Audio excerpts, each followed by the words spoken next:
하나님의 말씀은 창세기 10장 1절, 창세기 10장 1절 한 절, 노아의 아들, 창세기 10장 1절입니다. 노아의 아들 셈과 함과 야벳의 족보는 이러하니라. 홍수 후에 그들이 아들들을 낳았으니. 자, 홍수 후. 오 하나님, 은혜를 감사합니다. 오늘 이 놀라운 인류의 기원에 관한 말씀을 이 짧은 시간에 효과적으로 바르게 전하게 하여 주옵소서. 예수님 이름으로 감사하며 기도드리옵나이다. 아멘. 자, 10장 1절에 족보 톨레도트, 네 번째 톨레도트입니다. 그래서 말씀드렸듯이 창세기는 10개의 톨레도트로 구분되어 있다. 거기에 대해서는 우리 매일성경 21쪽에 잘 정리를 해놨습니다. 원역사에서 5개의 톨레도트가 나오고, 그러니까는 12장 전에 지금 이번에 네 번째 톨레도트니까는 한 톨레도트가 더 남아있어요. 그게 뭐냐? 셈의 톨레도트는 따로 구분해가지고 또 뒤에 나옵니다. 그 다음에 이제 12장부터 해서 다시 이제 데라의 톨레도트, 결국 데라의 톨레도트는 아브라함의 아버지거든요. 이스마엘, 이삭, 에서, 애굽, 이렇게 10개의 톨레도트로 구성이 되어 있다. 자, 네 번째 톨레도트입니다. 노아의 아들 셈과 함과 야벳. 이제 9장에서 노아는 이제 세상을 떠났습니다. 노아는 죽었더라. 이제 그 다음 세대 새로운 톨레도트가 나오고 있습니다. 홍수 후에. 자, 노아에 관한 기록은 노아의 행위에 대한 이야기가 많죠. 그런데 이 세 아들에 관한 기록에는 대화가 없습니다. 뭐 하나님과의 대화했다는 이런 게 아무것도 없고, 그냥 이제 자녀들을 낳았더라.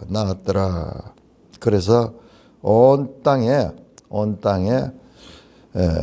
홍수에 그들이 아들들을 낳았으니, 이 말씀은 앞에 나왔던 하나님의 그 약속, 생육하고 번성하여 땅에 충만하라 했던 그 말씀, 그 명령이 성취됐다 하는 이야기예요. 그들이 아들을 낳았으니, 아들만 낳았겠습니까? 딸도 낳았겠죠. 그런데 지금까지 계속 보면은 사실상 솔직히 얘기해서 성경은 남성 중심으로 되어 있다 하는 것. 노아 시대도 하나님께서 노아에게 말하고 노아의 세 아들들에게 말하고 남성 중심으로 기록이 되어 있다. 창조도 남자가 먼저 되고 뭐 그런 부분. 그 다음에 타락할 때는 또 여자가 먼저 앞장서서 타락하고, 이런 부분들이 있는 걸 통해서 남성 중심적인 그런 이 역사를 기록하고 있다. 이것을 꼭 뭐가 좋다, 나쁘다, 누가 우월하다, 그렇지 않다 관점에서 보는 그것은 하나님 뜻은 아니에요. 그런데 우리는 자꾸 그런 걸 가지게 되죠. 자, 하나님 약속대로 생육하고 번성했다. 그러면서 어마어마한 70개의 나라가 등장합니다. 이게 아들들이 뭐냐 하면은 인류의 기원이 되죠. 셈과 함과 야벳의 아들들이 오늘날 지상에 살고 있는 모든 사람들은 이 셈과 함과 야벳의 후손들입니다. 그럼 아담의 후손들, 그 살았던 아담으로부터 해서 노아 이전까지는 뭐 자연적으로 죽은 사람들이 홍수 때 다 썰어버렸잖아요. 하나도 없이 다 썰어버렸습니다. 그러므로 홍수 이후에 인류가 새로 리셋됐다, 새 출발했다. 그러니까 우리들도 다 이 셈과 함과 야벳의 후손들이다. 자, 놀랍게도 이 성경은 이 작은 이 10장 하나에 70명의 노의 아들 3사람과 70명의 그 후손들의 이름이 나옵니다. 70개. 야, 이게 참 놀라운 의미가 있어요.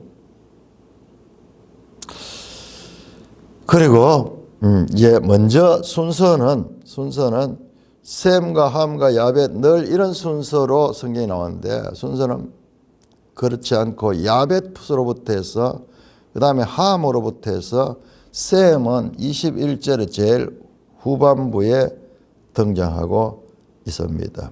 이 순서에서도 의미를 가지고 있습니다. 제가 어제 또 아래 이렇게 해서 이 사람들 이름을 따라 가지고 그 지역들, 그 민족들을 여러 자료를 통해서 확인해 봤는데 참 어마어마한 내용입니다. 그것을 다 설명하려고 하면은 이게 뭐 며칠이 돼야 될 거예요. 어마어마한 내용들. 오늘날 지구상 존재하는 모든 민족들의 기원, 모든 나라들의 기원과 연결되어 있다. 이 놀라운 내용을 우리 이 믿음의 선진들이 연구하고 노력해서 우리는 한 장의 지도로서 지도책 94쪽을 보십니다. 한 장의 지도로서 이렇게 이 복잡한 내용들을 다 정리를 해놨어요. 자, 우리는 어떤 분의 말대로 거인의 어깨 위에서 성경을 보고 있는 거예요. 그냥 우리가 성경을 본다 해서 그냥 보는 것이 아니라 우리 앞선 수많은 천재들, 그 믿음의 거인들의 다 이렇게 연구하고 정리해 놓은 그 관점에서 우리가 보는 거예요. 그래서 그 어깨 위에 서서 그렇게 멀리 볼 수 있는 거예요. 그렇지 않으면은 우리가 이 성경을 그냥 우리 수준에서만 읽어가지고는 이것은 알 수 없는, 하나님께서는 이와 같은 믿음의 대를 이어가게 하면서 오늘 우리 시대에는 엄청 많은 성경에 관한 그런 이 내용들을 알 수 있는, 그냥 우리가 읽지만은 우리 이전에 연구했던 그분들의 연구에 그 올라타서 성경을 보게 됩니다.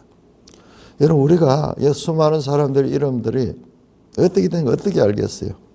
그런데 이것을 일일이 조사를 한 사람, 물론 한 사람이 다 했는 것이 아니고 여러 학자들이 연구해서 최종적으로, 이건 정확하게 알 수 없어요. 원역사에 나오는 창세기 1장에서 11장에 나오는 이 모든 내용들은 공통적인 것이 뭐냐 그러면은 아주 명확하지 않다라는 거예요.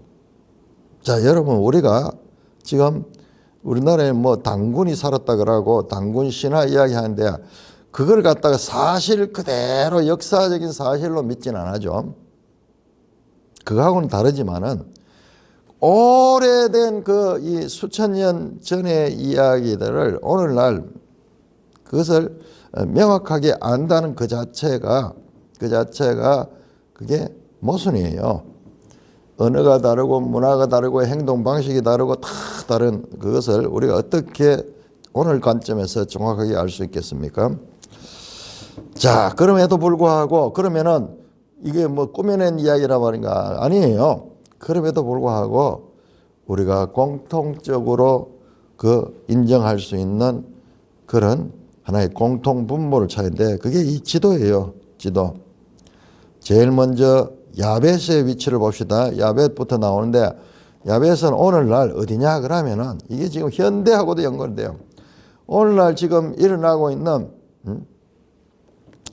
이런 일들 이 야벳이 여기가 어디냐 그럼 주로 러시아 그다음에 이란 북부 지역 이란은 보니까는 이 야벳에도 속하고 셈에게도 속했네요. 엘람 이런 거는 또 이 것인데 이란이 보니까는 크더라고요. 땅이 저 위에 있는 이 메데바사 과거에 이란이잖아요. 그런 이 곳 그다음에 러시아 지금 우크라이나하고 전쟁도 하고 이러는데 그쪽이에요. 그쪽 그 아나톨리아 반도가 어디냐 그러면은 터키 그다음에 그 건너가면은 거기가 그리스 나오는 그 메소포타미아 그러니까 유럽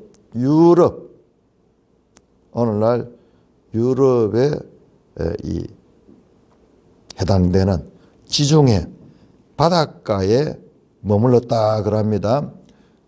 이 5절에 보면은 야벳 쪽은 바닷가의 땅에 머물다. 바닷가의 땅이 뭐 해안 바다를 끼고 그렇게 도시를 형성해서 거기에 머물렀다. 그렇게 나오고 있습니다. 자, 2절부터 이 5절까지 야벳의 아들은 고멜과 마곡과 마대와 야완과 두발과 메섹과 디라스요. 고멜의 아들은 아스그나스와 리박과 도갈마요. 야완의 아들은 엘리사와 달시스와 깃딤과 도다님이라. 이들로부터 여러 나라 백성으로 나뉘어서 각기 언어와 종족과 나라대로 바닷가의 땅에 머물렀더라. 각기 언어와 종족과 나라대로 바닷가의 땅이었다. 백성과 방언과 이게 어디 나오면 계시록이 나오죠. 이 창세기와 계시록 이런 면에서도 인크루저를 이루고 있습니다. 인크루저. 방언과 민족과 나라대로 이게 언어와 종족과 나라대로 표시를 해놔야 되겠네요.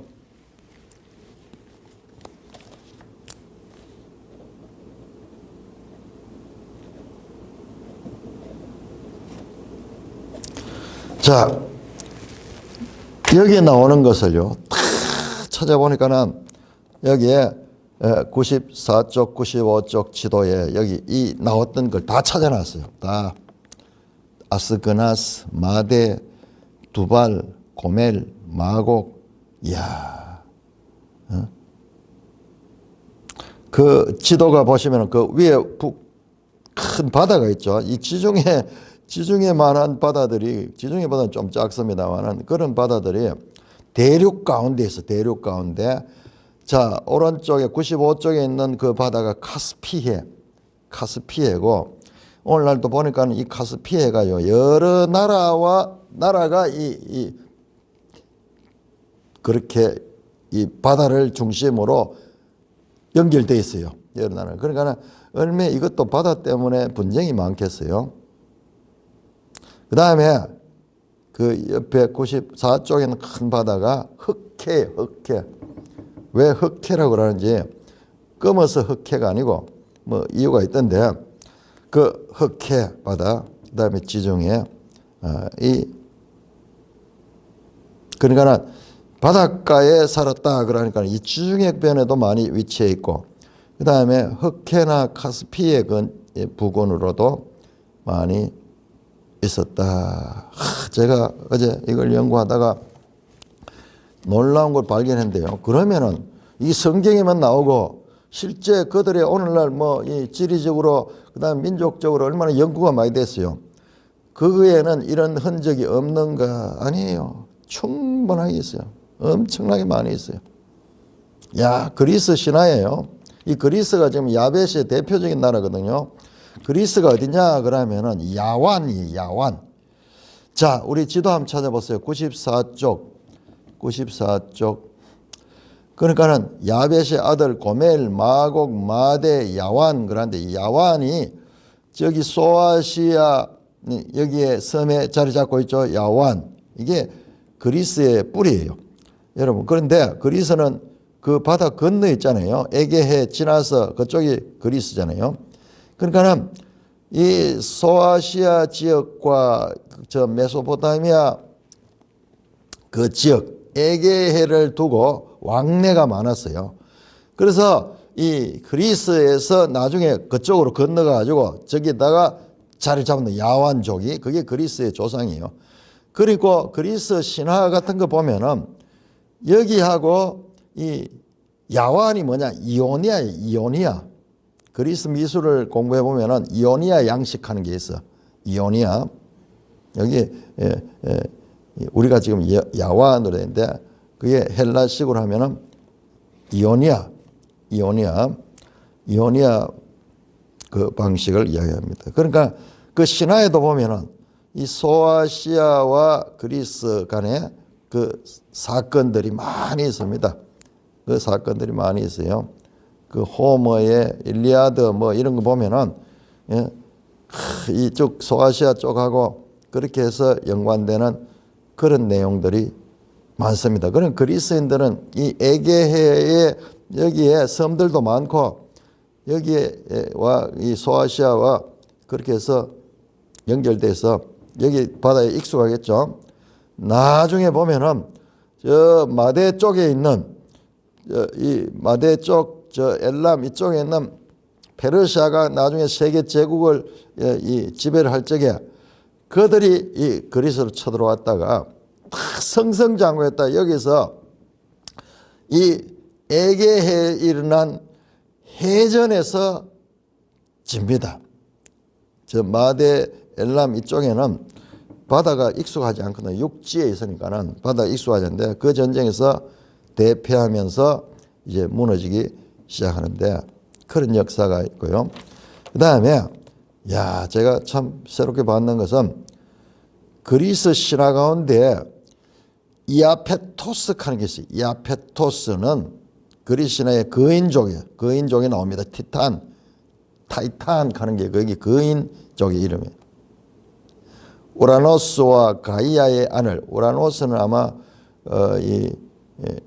남신이고 가이아는 여신입니다. 거기서 나온 거인족이에요. 그러니까 우리 그 창세기 6장에 하나님의 아들들과 사람의 딸들에게서 뭐 이렇게 서로 막 했는데 거기서 뭐 거기서 뭐가 나왔습니까?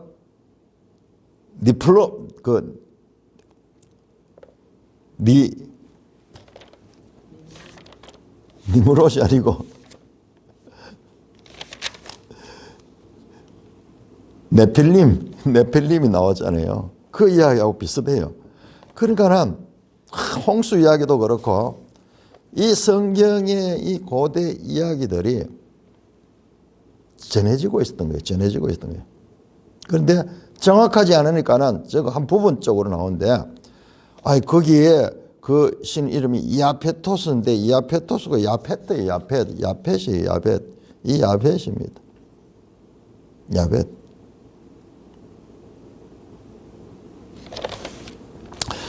그리고 이 애굽에 관한 그것도 보면 함족이 나와요. 함족. 세계 역사 책에도 나옵니다. 역사의 책에 기원에 관한 것에도 나옵니다.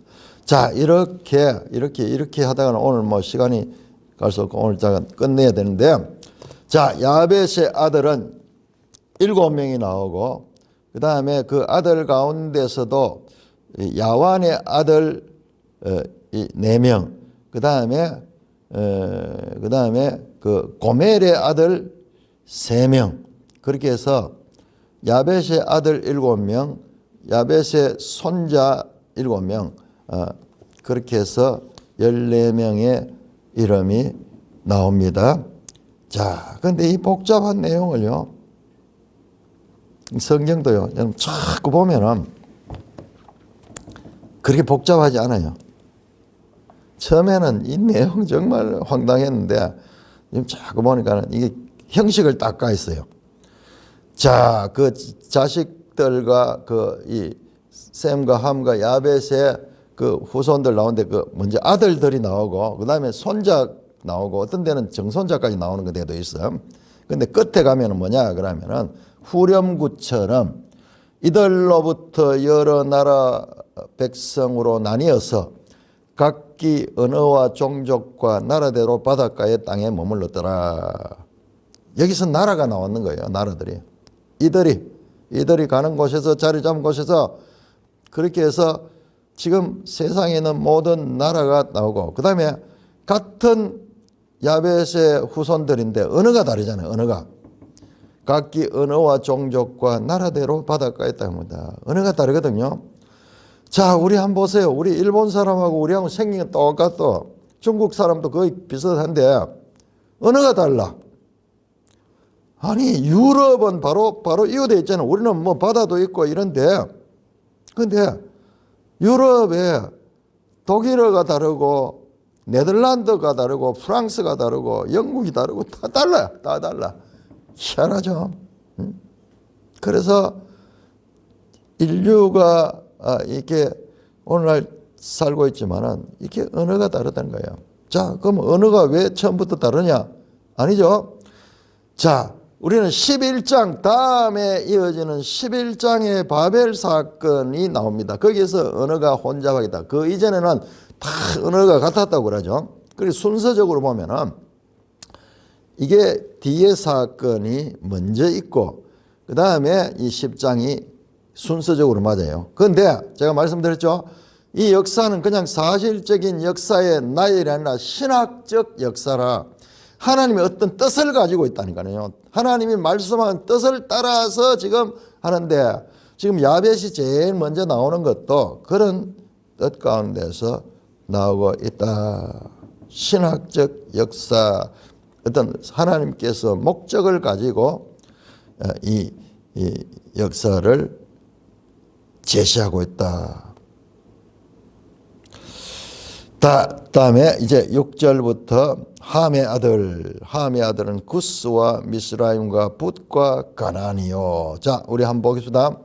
함의 아들들은 우리 지도에서 보니까는 구스 이게 전부 다 어디냐 그러면 오늘날 아프리카 쪽입니다. 아프리카 쪽. 야벳은 유럽 쪽이죠. 주로 유럽 쪽이고 함의 아들은 이 구스, 미스라임, 그 다음에 가나안이, 이렇게 됐네요. 가나안이 셈족과 거의 맞닿아 있네요. 맞닿아 있는 그런 위치에 있고, 그 다음에 미스라임이 오늘날 성경이에요. 히브리 언어 보면은 미스라임, 우리는 애굽이라고 읽지만은 원어에는 미스라임으로 돼, 미스라임. 애굽. 구스, 바드루심, 쭉 나오죠. 이게 전부 함의, 저거는, 이 아프리카 대륙 쪽에 자리를 잡고 있습니다. 자, 그 가운데 가나안이 아주 중요한 인물이죠. 자, 오늘 우리가 이 본문을 보면서도 아까 방금 이야기됐죠. 11장 바벨탑 사건과도 연관해서 봐야 되고 그 다음에 9장에 노아의 저주, 복과 저주, 그 포도주 사건에서 가나안이 유독 저주를 받고 셈의 하나님을 찬송하리라 그러면서 그 노아가 예언적 시를 남겼는데 아마 거의 유일한 노아의 말이에요. 처음이자 끝 노아의 말이 그거예요. 노아 기사가 길지만은 노아 말하는 건 하나도 안 나와요. 전부 행동하는 거, 순종하는 거 그거밖에 없어요. 유일하게 이제 그 남긴 한마디가 바로 셈의 하나님을 찬송하고 그다음에 그 함의 아들 가나안은 저주를 받아서 셈의 종이 되고 또 야벳의 종이 되고 하는 그런 뭔가 우리가 봤을 적에 참 의미심장하지만은 이해할 수 없는 저주. 왜 아들이 잘못했다면은 만약 그 아버지가 벌거벗고 자는 것을 보고 그것을 다른 형제들에게 알렸던 함의 행위가 죄였다면은 그렇지 않고 그걸 보지 않고 뒷걸음쳐서 들어가서 그것을 덮어주고 끝까지 보지 않았던 셈과 야벳이 행위가 선한 행위였다면 그런데 어떻게 해요? 함이 저주를 받고 함의 지금 여기 나오는 마지막 아들이네요. 막내 아들이네요. 구스도 아니고 미스라임도 아니고 가나안이 저주를 받는가? 우리가 정말 그 수수께끼 같은 이야기입니다. 풀리지 않는 이야기예요. 그래서 여기 대해서도 수많은 이론들이 있습니다만 창세기 1장에 11장 전부 그래요. 다 해석이 여러 가지 다양한데 이게 다 틀린 것이 아니고 부분적으로 맞지만은 온전하게 그것은 우리가 알 수가 없는 것입니다. 자, 이 가나안이고 그러면서 이제 구스의 아들 가운데 하윌라, 삽다, 라마, 삽드가 그다음에 함의 맏아들의 손자, 맏아들의 아들들 그러니까 함의 손자들이 나오고 그다음에 다 나오는 건 아니에요. 그 가운데서도 그 손자 가운데서 또 그 족보가 따로 나오네. 라마의 아들은 정손자네요. 그러니까 함의 정손자 스바와 드단이며 자 이렇게 구스의 아들 계통이 나오다가 구스의 아들이 나오고 구스의 손자까지 나왔다가 갑자기 8절에서 구스가 또 니무롯을 낳았다.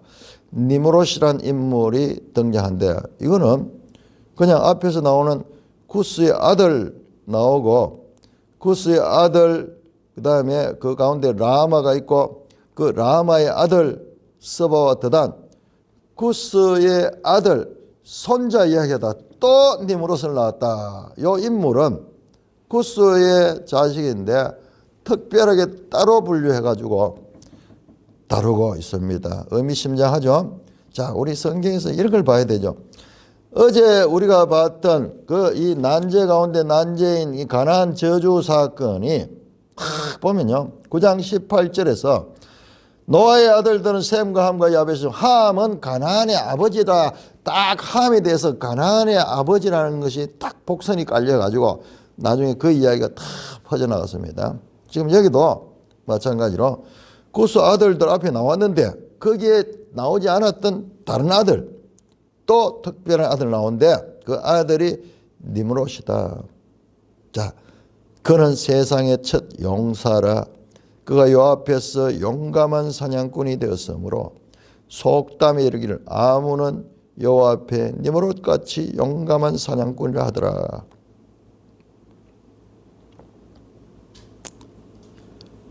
여기에 나오는 70명의 명단 가운데 유일하게 한 개인에 대해서 지금 그는 세상의 첫 용사라. 용사가 하는 것은 이건 강력한 힘을 가진 자예요. 앞에 나오던 네필림 같은 그런 네필림과 닮았어요. 한번 볼까요? 자, 네필림 한번 봅시다. 6장 보시면요. 네필림이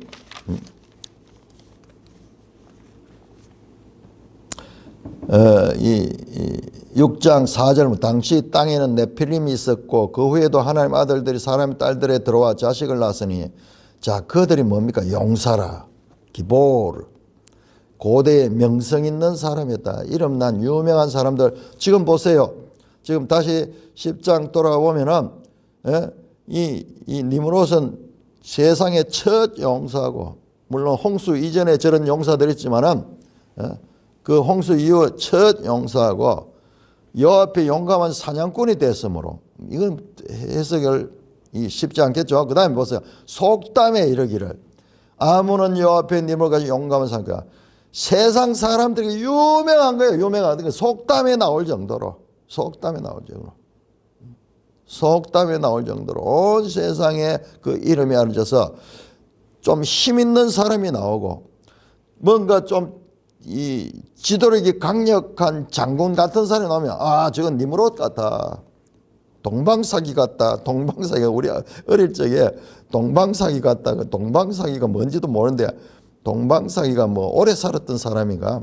그 유명한 사람이죠. 속담으로 알려지잖아요. 진시황 유명하잖아요. 왜? 진시황 불로초를 가지고 부귀영화를 다 누렸다. 그러니까는 유명한 사람. 뭐로 유명하느냐? 용감한 사냥꾼. 이게 기보를 이렇게 용감하다, 힘있다, 막강하다. 그런데 그가 여호와 앞에서 용감한 사냥꾼이 됐다. 이 앞에서라는 표현이요. 이 표현이 뭐 하나님을 잘 믿었다. 여러분 여기 하나님 이름이 안 나오잖아요. 그런데 여기에서 하나님을 앞에서 이게요 느낌이 힘 있는 자 이게 앞에서 그 네필림들처럼 육체적인 삶이에요. 육체적인 삶. 여기서 하나님 앞에서는 이 코람 데오 그런 뜻이 아니고 여기서는 대적하다, 뭐 하나님과 맞서다 그럴 수 있습니다.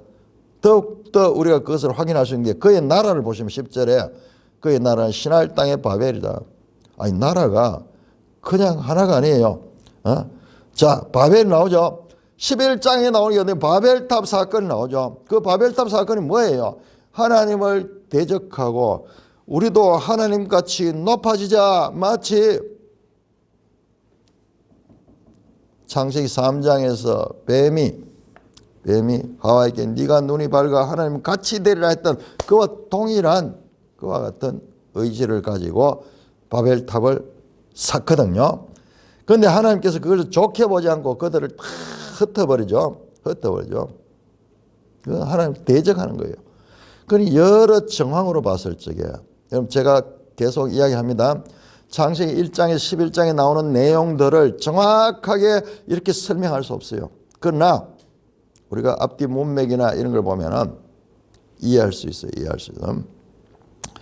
바벨탑을 누가 짓다 성경에 안 나옵니다. 그렇지만은 그 사건과 연결해서 우리가 충분히 볼 수 있는 특별한 니므롯을 여기에 바벨의 그 창시자고 그다음에 뿐만 아니라 보세요. 그의 나라는 신할 땅의 바벨, 이 바벨 출신이고 그다음에 에렉, 아갓, 갈레 여기 전부 다 바벨 이웃에 있는 그 땅입니다. 우리 한번 찾아볼까요? 지도 보시면은 에렉, 아갓, 갈레. 그런데 이 땅을 보세요. 이 땅이 지금 무슨 땅이에요? 이건 지금 셈의 땅이잖아요. 셈의 땅. 이 지역이잖아요. 그거 보세요. 페르시만 위에 그 유프라테스 강, 티그리스 강 거기 나오는데 에렉, 아갓, 갈레, 바벨. 그러니까 신할 땅. 희한하게도 니므롯은 그 땅이 함족이면서도 함의 땅에 있지 않고 셈 땅 안에 들어와 가지고 그 신할 땅 거기를 자리 잡고 있는 특별한 인물이죠. 그럼 왜 이런 일이 있었는가? 몰라요. 그런데 성경에 보면은 이 사람이 남의 나라를 빼앗습니다. 한번 볼까요? 11절에 그가 그 땅에서 아수르로 나가 니느웨와 르보딜과 갈라와 및 니느웨와 갈라 사이 레센을 건축했다. 이는 큰 성이다. 이 성이 그 자기 이 땅에서 거장 있는 것이 나아가가지고 니느웨, 르호보딜, 갈라 이런 땅을 정복하고 그 땅에다가 큰 성을 지었다. 큰 성을 지었다. 그러니까 이게요, 세계 이 첫 제국주의야. 제국주의. 힘 있는 자가 그러니까 특별한 용감한 사냥꾼, 힘 있는 자가 돼가지고 명성 있는 자가 돼가지고 그 힘을 가지고 여러 나라들 정복했는 거예요. 마치 이후에 나오게 되는 알렉산드로스처럼 또는 징기스칸처럼 저 나폴레옹처럼 그 세력을 넓혀가는 그런 인류의 유명한 영웅들, 그들의 하나의 원형과 같은 그들의 모델이 처음 시작되는 모델 같은 인물로 특별하게, 여러분 어마어마합니다. 이 70명의 이름 가운데 유일하게 이 사람에 대해서는 몇 절에 걸쳐서 다루고 있는가. 그런데 오늘날 교회 안에서 보면요, 이 니무롯에 대해서 너무 무시해요. 몰라요. 니무롯이 누구냐 하면 누군지도 몰라요. 아니 이렇게 중요한 인물, 이렇게 10장에 이름 하나만 나와도 민족이 되고 나라가 되는 이와 같은 대사건 속에 한 인물에 대해 가지고 이렇게 많은 분량을 차지하는, 이게 하나님께서요 특별하게 파격적으로 이 니무롯에 대해서는 많은 분량으로 우리에게 강조를 하고 있습니다.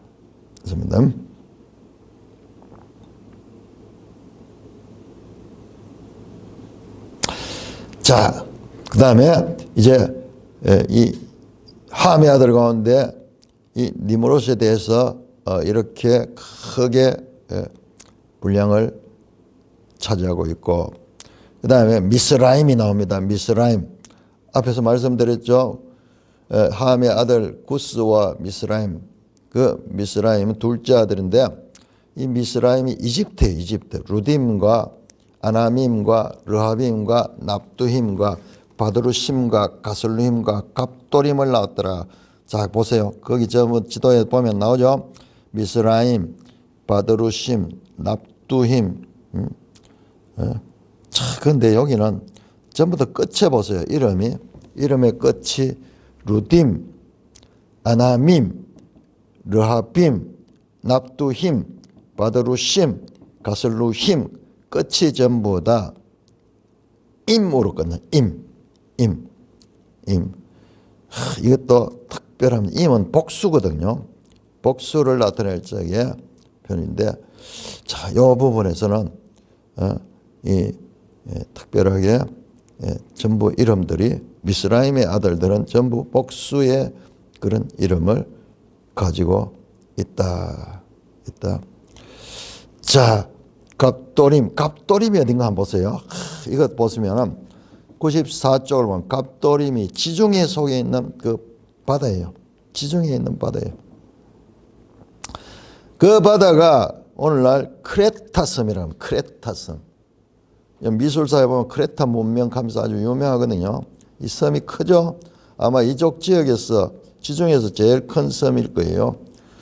자, 그 섬 나왔으니까는 거기에 보시면은 우리 사도행전에도 많이 나오는 그 이 크레타 갑도림에서 우측으로 가면은 거기에 야베스에 속한 섬이 나오죠. 기띔 또는 엘리사, 기띔으로 된 요게 쿠프로 섬이에요. 구브로 섬. 사도행전에 나오죠. 구브로 출신 누가 있습니까? 바나바가 구브로 출신이죠. 큰 섬이에요. 자, 이런 섬들, 이 갑도림은 함의 영역이고, 그 다음에 키프로스, 우리 번역에서 구브로라고 했는데 키프로스는 야벳에 속한 땅입니다. 자, 그런데 여기에 갈로에는 가슬루힘에서 블레셋이 나왔다. 가슬루힘이 어디죠? 가슬루힘 저 끝에 있네요. 자, 가슬림 보세요. 이 아프리카 북쪽 끝에 지금 중간 부분에, 야, 여기가요, 르하빔 가는데 보세요. 리비아 고원 나오죠. 여기가 붓 가는 게 이게 리비아거든, 오늘날. 리비아. 그 다음에 르하임, 가슬루힘. 아프리카 북쪽 저쪽 끝인데, 거기에서 블레셋이 나왔다. 그러니까 블레셋은 누구냐? 그럼 블레셋은 함족. 블레셋이 함족이었다. 근데 여기 갈로로 열어돼 있어. 갈로로 되는 이유가 뭐냐? 그러면은, 이거는 어떤 사본에는 이게 없어요. 그런데 어떤 사본에 있는데, 나중에 누가 보고 그걸 첨가했는 그런 부분이 있을 수 있어. 그래서 정확하게 딱 구별해서 그렇게 했는데, 이 내용이 틀린 것은 아니에요. 나중에 보면 블레셋이요. 여러분, 블레셋이 가나안 땅에 살고 있잖아요. 가나안 땅 해변가에 사는 게 블레셋이잖아요.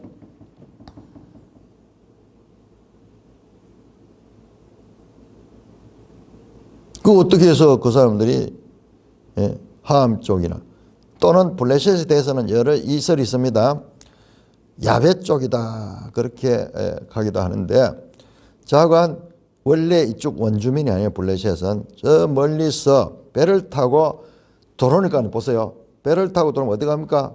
우리나라 사람들이 미국 가면 샌프란시스코 LA 가거든. LA. 왜? 우리 쪽에서 가장 가깝거든요. 동부하고 서부 쪽이 우리 쪽에서는 가깝거든요. 여기에서 저 동부 뉴욕이나 이쪽으로 가려고 그러면 비행기 타고 가야 돼. 비행기 타고. 그것도 뭐 시간 엄청 걸리고 땅덩어리가 워낙 크니까는. 그렇듯이 지중해를 걸러가지고 이쪽 땅으로 정착하기 위해서 가나안 땅 이쪽으로 가는데, 이게 블레셋이 그러니까 해변가에 자리 잡고 있잖아요. 해변가에 자리 잡고. 자, 블레셋에 대해서 나중에 조금 더 깊이 봐야 돼. 오늘날 이 땅을 갖다 블레셋 땅이라고 해요. 팔레스타인 가는 게 블레셋이라는 말에서 나온 것입니다.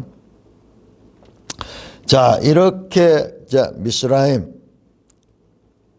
함족에 나오고, 그 다음에 함족을 뭐 제일 많이 분량을 배치하고 있습니다.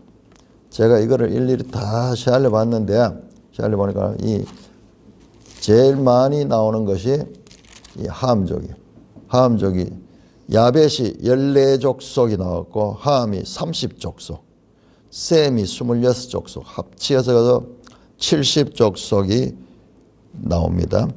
자, 그 다음에 보세요. 15절에 가나안은 장자 시돈을 낳고, 그러니까 두로 시돈 가는 게 그 가나안 땅 바로 위에 두로가 있고 시돈 있잖아요. 그 시돈과 헷을 낳고, 가나안의 아들 시돈, 헷 뿐만 아니라 가나안이 자손이 이 함족에서 가장 많습니다. 그 다음에는 놀랍게도 여부수 족속, 아모리 족속, 기르가스 족속, 히위 족속, 일가 족속, 신 족속, 아르왓 족속, 스말 족속, 하맛 족속을 낳았다. 가나안이 함족에서는 니므롯이 또 특별하게 그렇게 개인적으로 중요하게 다루고 있고, 그 다음에 가나안의 아들들이 함족에서는 11명 가장 많이 기록됩니다. 이 전체에서 가장 많이 기록된 것은 뒤에 보면 나오는데 욕단인데, 그런데 욕단은 셈족의 욕단이 가장 많았습니다. 그건 나중에 보고요. 자, 우리가 9장에서 저주받았잖아요. 가나안이 저주받았는데, 그러나 자손은 가장 번성했습니다. 뿐만 아니라 보세요. 자, 여부수 족속이 어딥니까? 여부수가 어디냐? 가나안에 오늘날 예루살렘이에요. 예루살렘. 아모리 족속, 기르가스 족속, 그 다음에 히위 족속. 한번 보세요. 다른 사람들과 가나안은 완전히 다릅니다. 가나안의 장자 시돈 헷을 낳았죠. 그 다음부터 나오는 아들들은 족속으로 나오면 족속, 여부스 족속, 아모리 족속, 기르가스 족속, 히위 족속, 일가 족속, 아르밧 족속, 스말 족속, 하맛 족속. 딴 사람들은 다 한 개인의 이름이 나오는데 여기는 고이, 민족, 족속의 이름이 등장한 것이 다른 사람들과 확연하게 구별이 됩니다. 전부 개인인데 가나안은 족속이 나와요. 족속.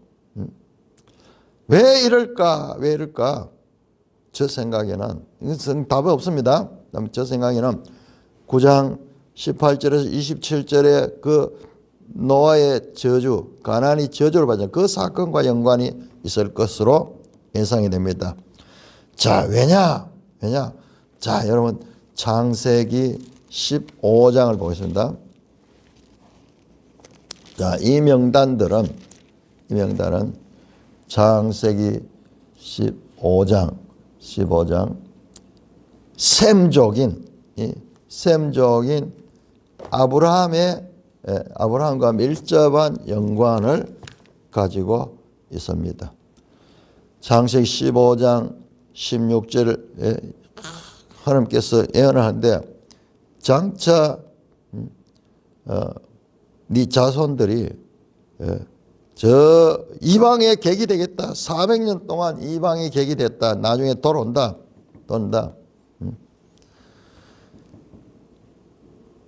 이는 아모리 족속의 제약이 아직 가득 차진 자. 아모리 족속 나오죠. 16절에 아모리 족속 나옵니다. 창세기 10장 16절에 아모리 족속. 그 다음에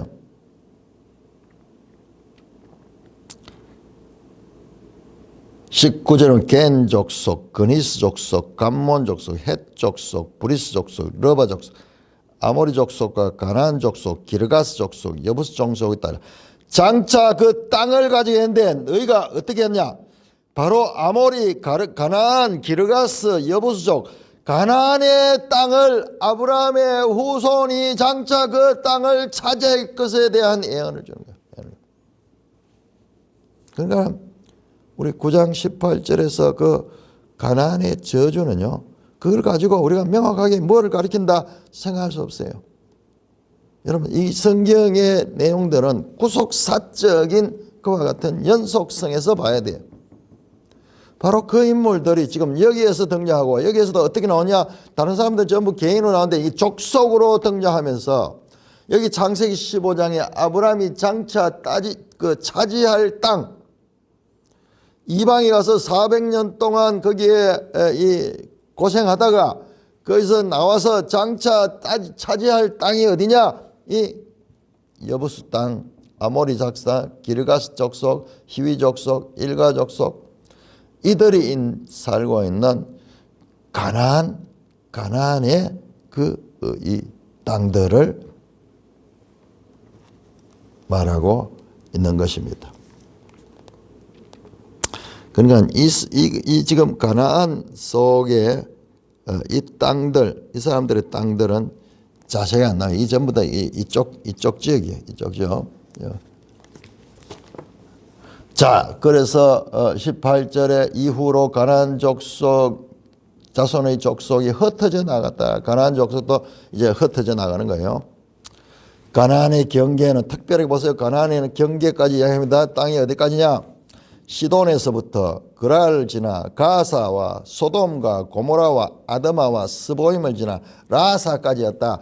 우리 성경에 나오는 열왕기에 나오는 이 이스라엘의 이 무대 창세기 이어지는 그 아브라함 기사부터 나오는 그 소돔 고모라 아드마 스보임, 그 다음에 열왕기에 나오는 이 가사 시돈 그랄, 이게 전부 나중에 아브라함 기사, 야곱 기사, 이삭 기사의 배경이 되는 그 땅이죠. 그 땅이죠. 가나안 땅. 그러므로 지금 창세기 9장의 가나안에 대한 저주는 구속사적인 의미를 가지고 있는 거예요. 그래서 계속 전개되는데 이게 단순한 한 개인적인 뭐 종이 되고 이런 차원이 아니고 장차 구속사회 전체의 그 배경이 되는 내용으로 연결됩니다. 자, 그리고 20절에 이들은 함의 자손이라 각기 족속과 언어와 지방과 나라대로였더라 이러면서 이제 함 자손의 30명의 그 명단이 나오고 특별하게 이 함 자손에서 특별하게 니므롯이라는 한 개인, 그 다음에 가나안과 그 후손들에 관한 내용, 그 다음에 가나안은 특별하게 그 영역까지, 딴 사람들은 이름만 나오는데 그 영역까지 표시하는 것을 우리가 볼 수 있습니다. 그래서 우리가 연속적인 그런 관점에서 자, 창세기 12장 보겠습니다. 12장부터는 이제 아브라함 이야기로 시작이 되는데 시작하자마자 창세기 11장 31절 보면은 아브라함의 아내 사레들 갈대아인의 우를 지나 가나안 땅으로 가고자 했다. 12장의 5절에 마침내 가나안 땅에 들어갔더라. 6절에 그때 가나안 사람이 그 땅이야. 자, 가나안과 이제 셈의 후손 아브라함과의 여기까지는 지금 예언들이었고 이건 지금 10장은 그냥 객관적인 묘사였고 12장부터는 하나님이 말씀했듯이 어떻게 셈족과 가나안족의 관계가 시작이 되는가. 그러니까 그거를 막 저주하고 이런 거 다 어떤 개인한테 뭐 하는 이런 차원에서 봐서 안 돼요. 구속사적인 전개에 있어 가지고 그 이야기를 하고 있다는 것을 우리가 알 수가 있습니다. 자, 21절부터 셈 나옵니다. 셈족. 셈은 에벨 온 자손의 조상이요 야벳의 형이라. 자, 이것도 보세요. 우리가 9장 18절에서 나왔던 27절에 나왔던 가나안이 저주받는 사건에 어떻게 되는가? 함과 가나안의 아비 함의 행동과 그 다음에 셈과 야벳의 행동이 구별됐죠. 셈과 야벳은 한 팀을 이루고 옷을 덮어줄 때도 둘이 다 뒷걸음쳐서 들어가고 그렇게 했죠. 그 다음에 축복을 받을 때도 야벳은 셈의 장막에 거하리로다 그렇게 이야기했어요. 야벳은 셈의 장막이다.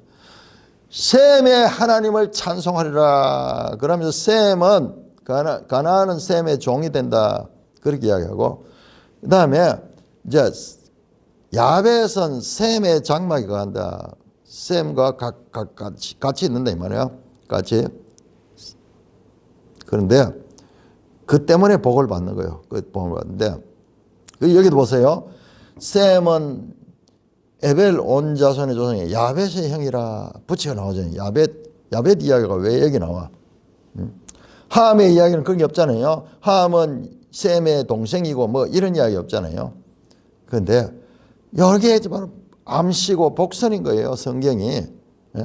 왜 앞에서 함을 가나안의 아비라고 이야기했던가? 그것도 알고 보니까는 이런 깊은 의미를 갖고 여기서 왜 셈은 야벳의 형이라 이런 데서도 그 성경은 이런 부분들을 주의 깊게 봐야 됩니다. 자, 그러면 또한 셈은 에벨의 온 자손이잖아요. 에벨이 누구야? 보니까는 22절은 셈의 아들은 엘람과 아수르와 아르박삭과 룻과 아람이야. 아들이 아니네. 에벨이 아들이 아니에요. 셈의 아들은 엘람, 아수르, 아르박삭, 룻과 아람. 우리 지도 한번 볼까요? 지금 그 셈 보시면은 엘람 제일 동쪽에 끝에 있죠. 요 엘람이 이란이거든, 이란.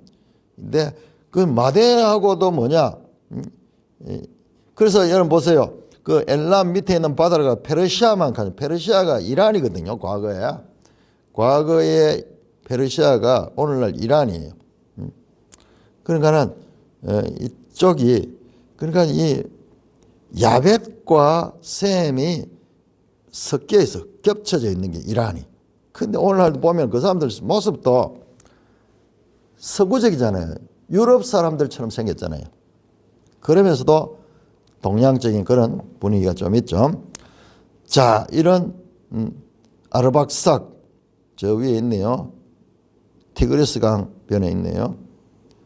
자, 이런 지역들에 있는데 아수르가 셈의 아들이에요. 자, 그러면은 보세요. 니무롯이 아수르로 나갔다 돼 있거든요. 11절에 보니까 그 니무롯 그가 그 땅에서 아수르 나가 니느웨와 로보드를 갈라 큰 성을 건설하다. 뭐냐? 이것은 아수르를 정복했다는 거예요. 정복했다는. 원래 아수르는 위치 자체도 셈족의 위치잖아요. 자, 그런 정도로 알 수 있고, 이거는 뭐 과학적으로 이렇게 막 파고 들어가지고 이렇게 할 수는 없어요. 그런 정보는 우리에게 최소한의 우리가 이런 지역 정도까지 알 수 있지만은 이거를 갖다가 뭐 정확한 것으로 그렇게 하기에는요, 범위가 너무나 커요.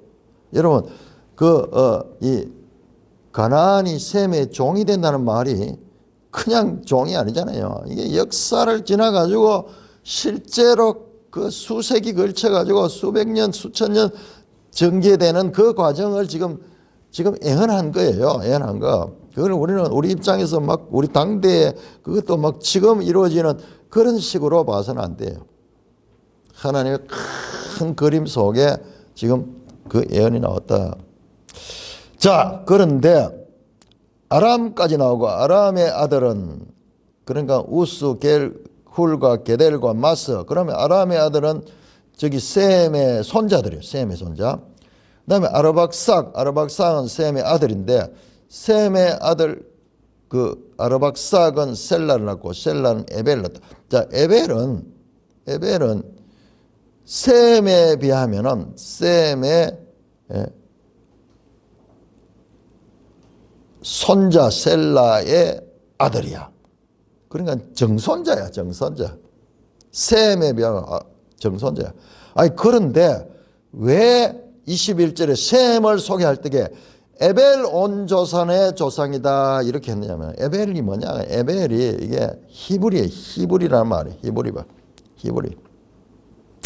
에벨은 두 아들을 낳고 하나의 이름은 벨렉이라 했으니 그때 세상이 나뉘었다. 그러고 에벨의 아들은 누구냐가 나옵니다. 에벨의 아들은 나오고 뭐가 나오냐? 에벨의 아들은 나오네요. 두 아들 나오는데 두 아들 벨렉. 그 다음에 하나는 욕단. 두 아들 이야기나. 자, 지금까지 누가 누구를 낳고 한 사람 나오잖아요. 근데 여기 와서 형제 나오죠. 자, 노아에서도 마찬가지로 노아까지는 전부 다 단선 족보입니다. 한 사람밖에 안 나와요. 근데 노아에 와가지고 셈과 함과 야벳 형제들이 나왔죠. 지금 여기에서도 지금 끝이 나면서 퍼집니다.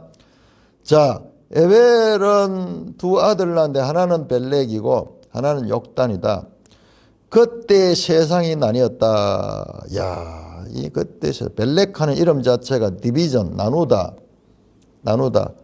욕단이라는 이름은 스몰, 작다. 그러니까 작은 아들.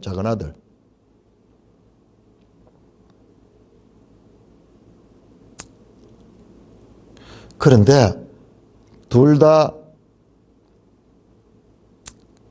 에벨의 아들입니다. 벨렉과 욕단이 다 에벨이라는 에벨. 왜 이 에벨을 이렇게 강조하는가? 이걸 캐스마크를 가지면서 제일 끝에 나오는 족보는 욕단의 후손들이에요. 욕단의 후손. 자, 그 전에 먼저 그때 세상이 나뉘었다. 이게 무슨 뜻이냐? 여기 대해서도 여러 가지 학설입니다. 원래 지구가 하나로 붙어 있었는데 이때 지각 대변동이 나가지고 오늘날처럼 이렇게 땅이 막 갈라지고 나누어지고 그렇게 했다. 그래서 어떤 사람들 이야기 들어보면은 실제로 우리 지도도 보면 좀 그런 게 보여요. 95쪽의 지도 보니까는 페르시아만의 저 툭 튀어나온 부분과 저 이란 고원에 쑥 들어간 부분 이게 원래 하나로 붙어 있다가 찢어져 가지고 그런 게 아니냐 뭐 그런 식으로도 설명도 하고 뭐 그러는데 그렇게 주장한 창조과학자들 가운데 그렇게 주장하는 분들을 봤는데 그 이야기를 하는 건지 아니면은 지금 이 이야기가 뭡니까? 세상이 어떻게 나누어졌는가 그 이야기를 하는데 그때 세상이 나뉘었다. 여러 가지 해석이 있습니다만은 모호한 채로 창조과학자들이 하는 그대로 그게 막 그런 관점 뭐 그게 맞을 것 같으면은 뭐 좋은데 거기에 대해서도 반론들이 많이 있어요. 많이 있습니다. 그러면 그 이전까지는 지구가 하나로 뭐 붙어 있었고 뭐 갈라지고 지각 대변동이 일어나고 막 과연 그랬을까? 아니면은 이게 이제 나라들이 막 지금 막 갈라지잖아요. 그런 걸 이야기하는 건가? 자간 창세기 1장에 11장은 하나님께서 의도적으로 모호하도록 그렇게 기록해 놨어요. 그거 알아야 됩니다. 선악을 알게 하는 나무도 마찬가지예요. 다 그래요. 여기 나오는 거는. 여기 나오는 내용들은 다 이거는 명확한 그런 의미가 아니고요. 그런 거 명확하면서 나올 수 없는 더 애매하고 불명확함으로 오는 더 큰 하나님의 구속사의 뜻을 품고 있는 내용이에요. 아직까지 이 형태가 안 나타났어요. 지금 마치 땅 속에 있던 것이 이렇게 삭이 나는 정도의 이야기지. 그 삭을 보고 온갖 이야기를 다 할 수는 없어요. 이게 지금 자라가 어떻게 될지는 몰라요. 그래, 그 정도로 그렇게 보면 되겠고요. 에벨은 그 우리가 이야기하는 히브리인들을 가지고 히브리인들 그 말과도 연결됩니다. 근데 제일 나중에 나오는 것은 욕단이 나오는데 욕단이 13명의 아들들은 욕단은 26절입니다. 욕단 알모닷과 셀렙과 마할살 하요액과 에라와 하도람과 우살과 디글라와 오발과 다 욕단의 아들 13명이 나오는데 그들이 거주하는 곳은 30절에 메사로부터 스발로 가는 길의 동쪽산에 있다. 또 특별한 게 이 욕단은 장차 나올 이 계보가 아니거든요. 이게 뭐 이 반계라 그러죠. 두 아들 가운데 그 아브라함 계통으로 이어지는 벨렉이에요. 벨렉. 욕단은 안 나옵니다. 그런데 욕단에 관한 기사는 아들들도 여기 나오는 사람들 가운데 가장 많은 13명의 아들이 등장하고 그 욕단이 거주했는 땅 메사에부터 스발로 가는 앞에서 함 족속인 가나안이 거주했던 땅을 이야기했듯이 이 욕단이 거주했던 땅을 이야기하는 그렇게 해서 끝이 나요. 이 욕단은 너무나 이상한 인물이에요. 그러니까 여러분 이 욕단은 나중에 보세요. 11장 10절에서 30절까지가 셈의 족보가 나오는데 16절에 에벨은 벨렉을 낳고 벨렉은 러우를 낳고 러우는 스룩을 낳고 욕단은 없어요. 이 장자계보에 나오지 않은 인물인데 아니 이 창세기 10장에서 유일하게 등장하면서 그 다음에 13명의 파격적인 그 아들들에 대한 명단이 나오고 그들이 어디로 사는가? 메사에부터 스발로 가는 길의 동쪽에 있다. 어떤 분들은 이거를 스발 가는 게 오늘 시베리아 뭐 그런 식으로 이야기를 하고 메사 이야기하면서 자 동쪽으로 갔다. 그래서 우리가 바로 욕단의 후손이다. 우리 동쪽 끝에 살면서 이들이 이동해가지고 그런 주장을 하는 분들도 있는데 아주 뭐 고고학적인 증거를 대면서 그렇게 이야기하는데 자 그것도 가능성이 전혀 없는 건 아니에요. 그러나 성경은 더 이상 말하지 않으니까는 우리가 그 정도로 알고 지나치게 이거를 막 확대해서 해가지고, 그런데 이게 대체로 지역들이 보니까는 여기 아랍 지역, 사막 지역 이쪽입니다. 그래서 스발로 가는 길에 동쪽 산이었더라. 그래서 저 시베리아를 거쳐가지고 막 동쪽으로 가가지고 이 욕단이 우리 조상이다. 그리고 우리가 또 뭡니까? 시조가 뭐예요? 시조가 뭡니까? 단군을 가지고 단군. 뭐 그렇게까지도 또 이야기하는 분들도 있어요. 자, 그런 거는 우리가 가능성은 있지만은 그것을 믿을 수는 없어요. 여러분 역사에 보면은 역사를 보면요 많은 과장들이 있어요. 최근에 문제된 한단고기 대통령이라는 사람이 한단고기를 갖다가 역사학자한테 가가지고 와 그런 거 연구하느냐고 막 그렇게 했다가 우사를 당했죠.